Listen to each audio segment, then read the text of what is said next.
Уставниот суд му даде уште една шанса на собранието до крајот на годината да ги смени спорните одредби на кривичниот законник со кои се создава неказнивост за функционерите. Ова го најави председателот на Уставниот суд Дарко Костадиновски во топ тема на Телма. Рокот од 6 месеци што му ги даде судот на законодавниот дом да ги смени спорните законски измени истече во август, а уставните суди досега имале разбирање поради изборниот процес, но не можат до недоглед да дозволуваат уставна недисциплина, вели Костадиновски. Собранието не треба да чека од предлагачот, од овластените предлагачи, од владата. Може и самите да поведат иницијатива. Значи имаат одлука на Уставниот суд. Одлуките на Уставниот суд секаде во светот имаат иста сила на закон. Ние ако дозволиме собранието континуирано да не ги почитува нашите одлуки, тогаш и нашата работа станува безсмислено.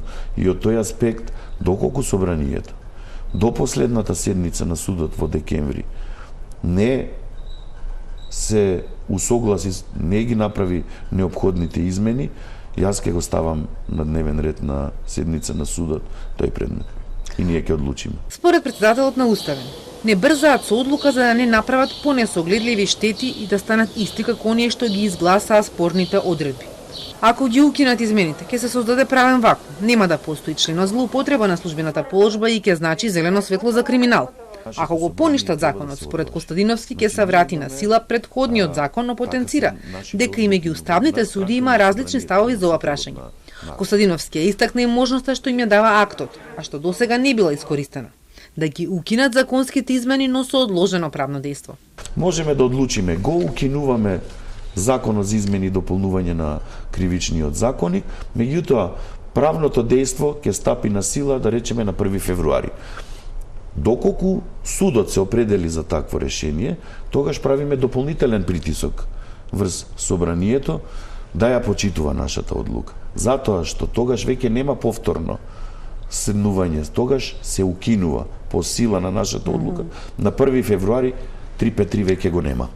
Од Министерството за правда на почетокот на годината најавија брзи измени кои досега не дојдоа пред пратениците. Собранието пак чека предлог од владата. Зошто пратениците не иницираат сами промени, одговор нема.